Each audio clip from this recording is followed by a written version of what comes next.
Científico na UFBA.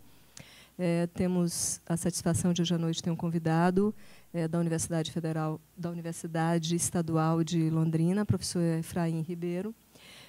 O Café Científico ela é uma ação de extensão universitária promovida pela Pró-Reitoria de Extensão da UFBA, em parceria com o Programa de Pós-Graduação em Ensino, Filosofia e História das Ciências e a Livraria LDM. E o objetivo desse evento é propiciar justamente esse intercâmbio, né, entre pesquisadores de outras instituições de pesquisa no país e de fora do país, com professores da universidade, né, de abrir a universidade para a sociedade, nesse diálogo de troca de saberes, também no sentido de popularizar o conhecimento científico, né, de promover essa difusão do conhecimento científico. Bem, o evento ele é coordenado pelo professor Charbel Niahane, que está aqui ao meu lado, é professor do Instituto de Biologia da Universidade Federal da Bahia, né? Ele também é membro do Programa de Pós-Graduação em Ecologia, do mesmo Instituto de Biologia, e também do Programa de Pós-Graduação em História, Ensino e Filosofia das Ciências. Eu vou passar a palavra para o professor Charbel, que ele vai apresentar o nosso convidado. Bem, antes de falar alguma coisa sobre o evento, que a gente vem realizando o Café Científico desde setembro de 2006, o Café Científico Salvador, que foi o primeiro, que é realizado mensalmente. A gente traz, então, pesquisadores que são aqui da comunidade acadêmica baiana para falar para a população. E há 3 anos a gente faz o Café Científico UFBA a cada 3 meses, trazendo pesquisadores de outros estados. É muita satisfação receber o professor Efraim Rodrigues da UEL hoje, que é uma referência importante na área de ecologia da restauração no nosso país, além de ter um blog, o Ambiente Inteiro, que é um blog muito acessado e muito conhecido da área de meio ambiente, talvez alguns de vocês já tenham acessado. Então, satisfação de receber um pesquisador que já está trabalhando tanto na nossa via acadêmica usual de publicar livros, papers, mas também nessa via nova que todos nós vamos ter que nos apropriar mais cedo ou mais tarde, porque é uma outra via muito importante de comunicação com a sociedade. E o Efraim está justamente no espírito do evento, que é abrir a universidade para uma conversa com a população sobre temas que são de interesse deles, mas com a motivação de trazer o conhecimento abalizado da comunidade científica para discutir esses assuntos. Hoje é um dia muito atípico, né, com toda essa coisa de chuva, greve de ônibus. A gente não está com a audiência que a gente costuma ter. A média do Café Científico Salvador é 40 pessoas, a média do Café Científico UFBA é 100, 150. Hoje a gente está muito aquém dessa média. Então, mas não tem como prever certas coisas, não tem jeito, né? Então, muita satisfação, queria passar a palavra para o professor Efraim. Ele vai falar 40 minutos, mais ou menos, talvez 1 hora, e daí a gente abre a discussão. Eu conto que você vai me avisar quando der os 40 minutos, porque eu me animo aqui quando a gente vê o sol está nascendo, né? Essa viagem foi eivada de coincidências, e o fato de estar vendo isso em Salvador é mais uma dessas coincidências, né? Eu estou vindo aqui lançar um livro que ficou 12 anos sendo escrito, e foi uma enorme coincidência vocês terem feito o convite exatamente quando ele terminava, né? Porque uma coisa que leva 12 anos para ser feita podia ter levado 10, podia ter levado 13, enfim. E a outra coincidência é que, se vocês não tivessem mudado a data desse evento, né, a gente estava combinado para ser 1 ou 2 semanas atrás, né? Depois aconteceu alguma coisa, falou, Efraim, vamos ter que mudar. Se isso não tivesse sido feito, eu não poderia estar lançando o livro aqui, porque ele foi terminado, ele saiu da gráfica na sexta-feira. Então, se a gente tivesse feito isso um pouco antes, eu estaria aqui falando sobre esse projeto que tem 12 anos e tal, mas que ainda não se concluiu, e agora a situação é bastante diferente. E, para concluir, essa coincidência, né, que nos deixa aqui num espaço meio esvaziado, mas que é bom também, porque acaba sendo um café, né? É meio engraçado você tomar um café com 100 pessoas, né? Nós estamos aqui num grupo que é mais familiar, é mais próprio para um café.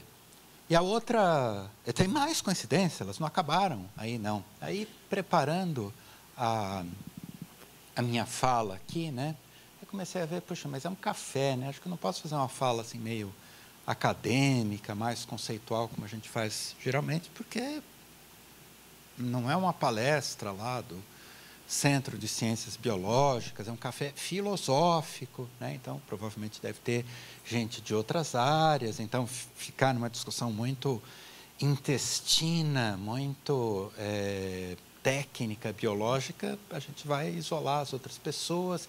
Eu estava nesse processo.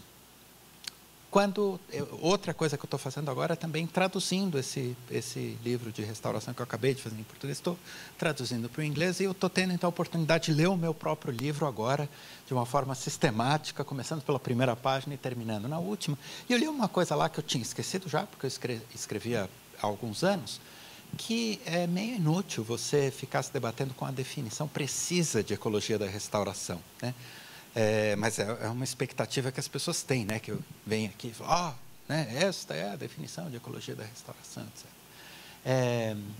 É meio sem sentido, porque todo mundo tem alguma ideia do que seja consertar um ecossistema que está ruim, e a gente vai lá e faz alguma coisa para ele ter mais espécies, enfim, ficar melhor de alguma forma.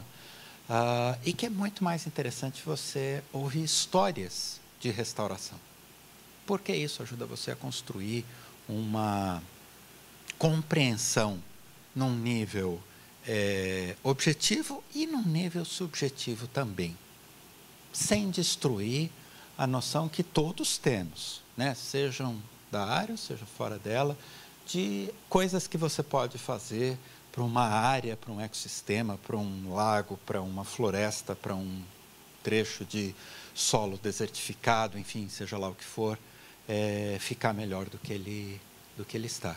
Então, exatamente, pensando também nessa coincidência de eu estar vindo para o café e de eu me reencontrar com uma coisa que eu pensei há anos, que eu estou trazendo histórias de restauração para vocês. Eu não vim aqui com uma palestra pronta, mas eu vim aqui com um bando de histórias. Quando der a hora, você fala, eu paro de contar a história. Mas se você não falar, a gente fica aqui. Elas acabam se multiplicando. E aí eu espero que vocês, exatamente nessa atmosfera de tomar café e contar histórias, eu espero que vocês me interrompam, adicionem, enriqueçam, né? Não deixem para fazer as perguntas no fim, não, porque a gente esquece, né? Perguntas, adições, lembranças, isso me faz lembrar, né? Sei lá, tantas histórias que as pessoas têm também. A nossa primeira imagem... Oi? Não tem? Não terminou de baixar? Ah, tá. Bom, mas a nossa primeira imagem já vem.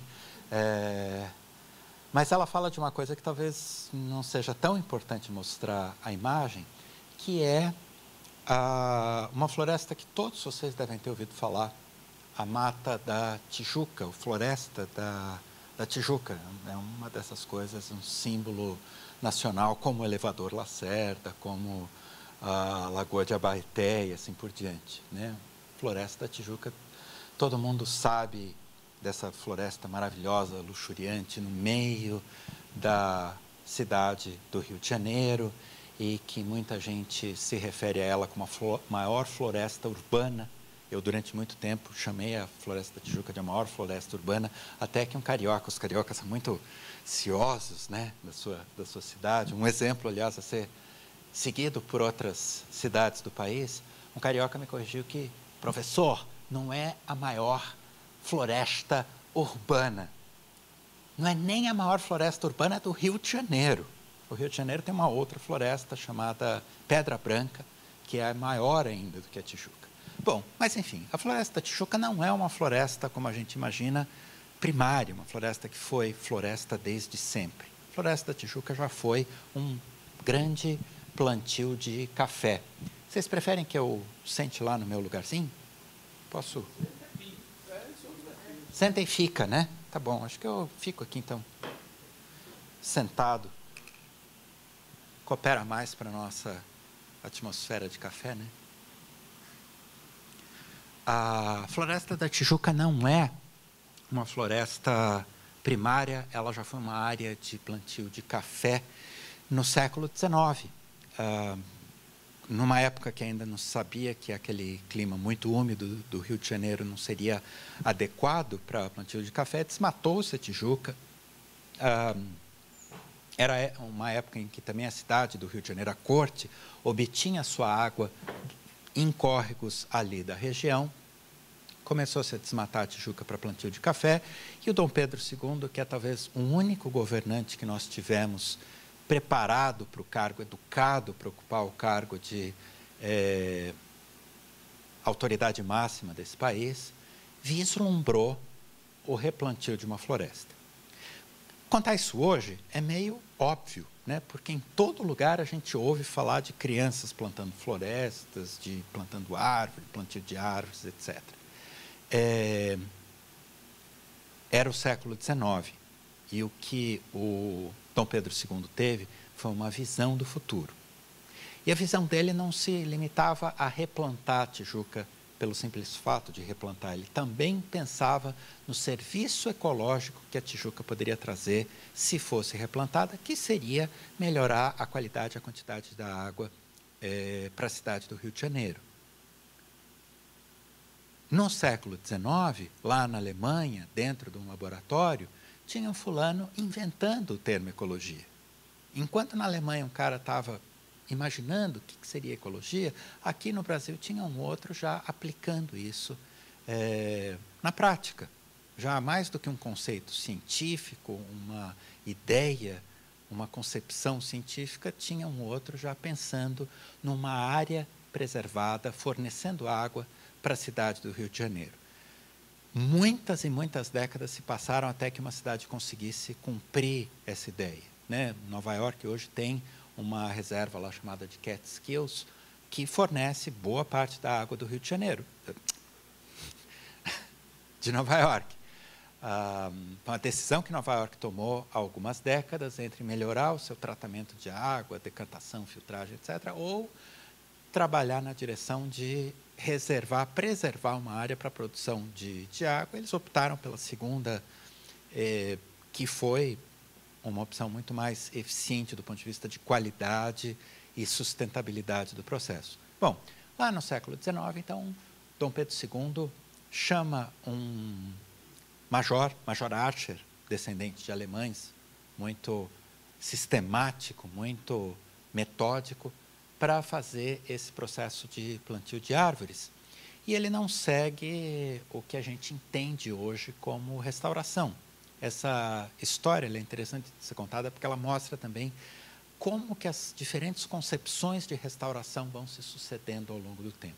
Então, naquela época, fazer plantio florestal, fazer restauração ecológica, significava você plantar árvore. Mas que árvore? Bom, árvore são aquelas que tem lá em Portugal, aquilo que é árvore. Isso que a gente tem por aqui, essa floresta aí, atlântica, sei lá, acho que nem tinha esse nome na época, isso é um monte de espécies, enfim, não merecem o nosso esforço. É todo um lixo tropical aí, a gente quer a nossa floresta de verdade, que merece respeito, com os carvalhos e outras espécies europeias que a gente vai trazer de lá para plantar. A gente pode até usar essas espécies tropicais aqui, isso tudo na cabeça do Major Archer, para fazer uns grupos, uns núcleos, né, de sombra, para criar as condições para aquelas espécies realmente interessantes posteriormente serem plantadas ali no meio. E ele começou, então, a implantar essa noção, essa visão de restauração. Se você achou o Major Archer ignorante, é porque você vive no século XXI, porque ele não pensou isso sozinho da cabeça dele. Lá na Universidade de Harvard, onde eu fiz meu doutorado, tinha lá um anfiteatro como esse, onde se reunia o Clube de Botânica da Nova Inglaterra, e tudo que é da Nova Inglaterra tem centenas de anos. O Clube de Botânica não é novidade, foi fundado em 1600 e sei lá quanto, pelos filhos dos peregrinos que chegavam lá, e a ideia do Clube de Botânica da Nova Inglaterra não era preservar a flora e a fauna daquela região dos Estados Unidos, mas sim trazer a flora e a fauna europeias para a América. Isto era fazer restauração, ou fazer restauração, talvez não fosse a palavra, mas a melhoria ambiental significava você trazer aquelas espécies para cá. No caso dos peregrinos, até fazia parte do projeto de vida deles, recriar uma Europa sem os vícios originais. Era o início do protestantismo, etc. E isso envolvia trazer só as árvores e os bichos, sem as doenças, etc., como se isso fosse possível, né? Bom, como em todo projeto de restauração, o Dom Pedro II, que era o contratante, tinha o seu sonho, né? O que era o objetivo da restauração lá na frente. Mas, na hora de viabilizar, de concretizar o sonho, os meios são sempre muito menores. É uma coisa que é meio que própria de quase todo projeto de restauração, essa diferença entre o sonho e a realidade. Entre o sonho de uma floresta que iria produzir água para a corte e a realidade do que foi o projeto de restauração, também nesse caso tem uma diferença enorme. O Major Archer teve alguns poucos escravos. O Brasil ainda era um país escravagista nesse tempo, então os meios para fazer a restauração eram escravos, e ele teve 6 escravos, todos eles, enfim, escravos de baixo valor, com baixa capacidade de trabalho, mas com esses meios ele começou a produzir mudas na Pedra Branca, seja retirar semente ou retirar plantas, protegê-las em viveiro durante um tempo e colocar na Tijuca. E como eu disse, ele era muito metódico, né? Ele registrou o resultado de trabalho dele de cada um dos dias, e com isso a gente sabe que esse trabalho todo, que durou menos de uma década, enquanto se manteve, depois o Major Archer foi substituído por outro responsável, esse trabalho todo, ao longo de quase uma década, conseguiu colocar menos de 20 mil plantas na floresta da Tijuca. Se você for ver a área da Tijuca e o que 20 mil plantas significa ali, é uma gota d'água no oceano. Não faz diferença alguma. A Tijuca se restaurou mesmo porque, depois que esse trabalho foi abandonado no século XIX, até 1920, 30, quando a Tijuca se torna um parque, os olhos do Rio de Janeiro se voltam para esse recurso urbano, eles percebem que eles têm alguma coisa de muito valioso ali. Nesse período, ela ficou abandonada. Então, uma restauração que a gente chama de restauração espontânea. Ou talvez um pouco menos do que isso, porque em uma restauração espontânea envolveria um monitoramento, um acompanhamento, né? Tem um ideal de restauração, que é a restauração espontânea ou assistida, onde você deixa a natureza seguir o seu caminho e você influencia menos. E tem um outro ideal de restauração, cujo nome eu esqueci agora, que coisa boa, né? Para o cara que está... Mas leiam no livro, está lá. Garanto que está lá direitinho. O nome já virá daqui a pouco. Aonde você atua mais e você, por atuar mais, você direciona mais para onde vai a sua restauração. Isso significa escolher espécies, colocá-las no campo, né? Então, aí você tem definições de espaçamento, de composição de espécies, de quantidade de espécies, e aí as suas chances de errar, as suas chances de acertar, se você faz a coisa certa, aumentam, as suas chances de errar também aumentam, enfim. E aí, lá por 1920 e 30, a gente tem uma floresta. Se algum carioca disser para vocês que é a maior floresta urbana do mundo, agora vocês estão em condição de corrigi-los. E também, se eles disserem que é uma floresta restaurada, também é algo passível, enfim, controverso, né? Em certa medida em certa medida não é também. Será que a gente... Opa, a gente já tem imagem aí, olha aí. Temos aí o Ecologia da Restauração, é a próxima imagem, agora atrasada, mas a próxima imagem seria... eu tenho o mouse, poxa, culpa minha, desculpa, é só clicar aqui que muda.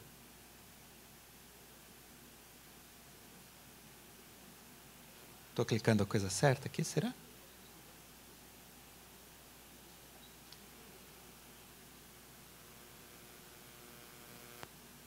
próxima imagem seria a da Tijuca. Ah, sim. E aí mais uma. Então, a gente tem aí algumas cenas que Debré, acho que é Debré, né? Pintou do cotidiano do Rio de Janeiro. E aí a próxima imagem deve entrar, deslizando de baixo para cima, uma vista do Rio de Janeiro com a Tijuca aí no meio. Nossa próxima história, acho que agora eu comecei a falar perto do microfone, né? Nossa próxima história, que já está vindo também, essa eu não posso antecipar porque, sinceridade, eu esqueci o que eu coloquei como segunda história. Ah, essa é uma história ótima. Essa é uma história africana, do Sahel. O Sahel é uma região para onde o nosso colega vai estar visitando lá em breve, né? Um pouco mais para o sul você vai, mas o Sahel está na margem do deserto do Saara, na interface ali do deserto do Saara com as áreas de savana. Então, é parecido com o que seriam as porções mais semiáridas da Bahia, lá para o norte, na direção de Paulo Afonso, etc. E nessa região você tem, um dos países que você tem ali é o Níger, que conseguiu promover uma mudança no seu padrão de cobertura florestal. Essas regiões, seria até engraçado eu falar para vocês como é que é o cotidiano dessas regiões, porque vocês provavelmente conhecem, por estarem próximos do semiárido aqui, vocês talvez conheçam melhor do que eu. Mas existe, nessas regiões de pobreza crônica, um trabalho também crônico de várias instâncias, né? O governo tentando, com todas as suas deficiências, mas tentando sanear o problema, algumas vezes mais curando sintomas do que a causa. Você tem, frequentemente, ONGs trabalhando também, a igreja, as igrejas, né? Você tem um conjunto de forças tentando atuar. No Níger, a coisa era particularmente complicada por conta de uma legislação ambiental que existe lá, que não dá propriedade das árvores para as pessoas. Você tem um terreno, seja lá de que tamanho for, as árvores que estão no seu terreno não são suas, são do Estado. E essa é uma legislação ambiental que talvez alguns ambientalistas vão gostar, né? Porque, de fato, a gente considera, eu também, a árvore como um bem comum. Então, o Estado, pensando nisso, não, as árvores são bens do governo. Qual é a consequência que isso teve lá no Níger? Ninguém planta árvore. Mas como é que é? As pessoas não cozinham com lenha? Lá, sim, como em muitas regiões pobres, extremamente pobres, talvez essa região seja muito mais pobre do que a mais pobre das regiões brasileiras jamais tenha sido. A cozinha é feita com... As pessoas cozinham e usam lenha para várias outras coisas também. Mas como é que faz, então, se é tudo do governo, você precisa pedir? Não, para seu uso próprio, você pode abater uma árvore e usar na sua casa. Isso você pode fazer. Você não pode vender essa lenha. Bom, e aí como é que funcionava? Bom, ninguém plantava árvore porque você não enxerga o benefício disso. Então, as pessoas preferem ir lá e colher uma árvore, né, colher os galhos de uma árvore que nasceu por acaso, do que se dar o trabalho de plantar, porque elas não enxergavam nisso uma possibilidade melhor.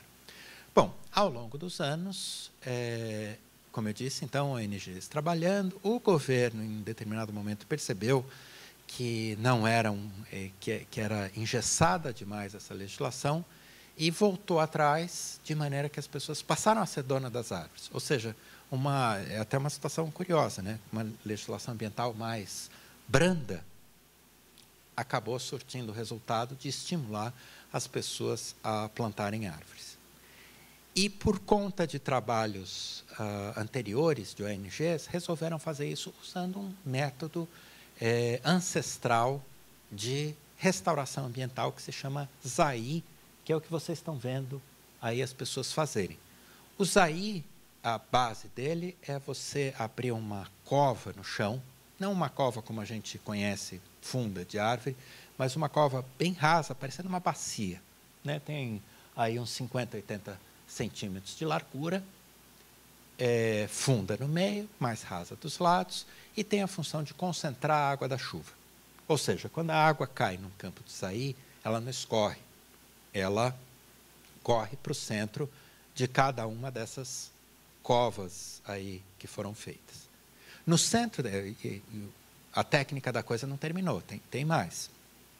No fundo, no centro dessa cova, que é a porção para onde a água corre, eles aí abrem um buraco mais fundo e colocam esterco de gado e cupins.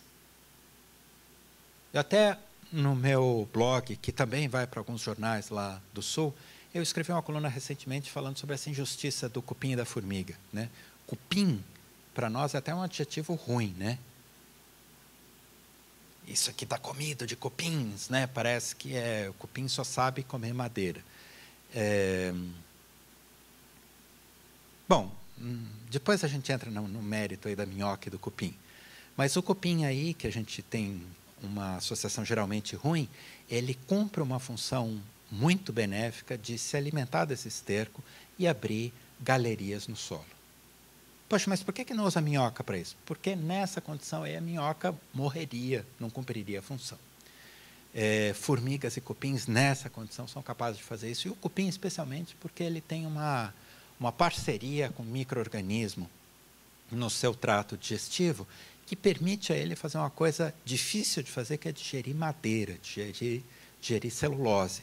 Então, esse esterco de gado aí, que muitas vezes tem uma concentração grande de celulose, o cupim vai se alimentar disso e vai abrir galerias, estimulando ainda mais a infiltração de água nessa cova aí, se é que a gente pode chamar de cova. Junto nela também vai uma leguminosa. E o fato de ser uma leguminosa não é por acaso. A leguminosa consegue se desenvolver retirando nitrogênio do ar. É quase que uma árvore, nesse sentido, autônoma. Mesmo num solo muito pobre, se você escolher bem a espécie de leguminosa, ela consegue se desenvolver pegando nitrogênio do ar e não do solo. Ou seja, você vai ter o desenvolvimento de uma copa, de uma proteção do sol, deposição de matéria orgânica no solo, tudo isso acontecendo sem muita entrada de recursos externos, e nem poderia ser, porque é uma região pobre, né? Se você falar em dessalinização de solos, em técnico de irrigação israelense, enfim, as pessoas não têm como pagar isso aí. A engenharia não termina aí. Então, até aqui eu contei a engenharia agronômica e ecológica da história. Você vê como essa história, eu adoro essa história, porque ela tem uma parte biológica, agronômica, ela tem uma parte econômica, uma parte de legislação, e tem uma parte social que vem agora. As pessoas começaram a adquirir terrenos salinizados, degradados, contratar pessoas para implantar essa restauração, para daí, uma vez que esses terrenos voltam a ter a capacidade de produzir alimento, vender isso para outras pessoas e pegar essa empresinha de restauração e ir para outro lugar restaurar outra área. E a história também não termina aí. Por um acaso, talvez as pessoas mais ingênuas vão achar acaso, as pessoas um pouco mais experientes vão saber que, né, tem uma razão de ser,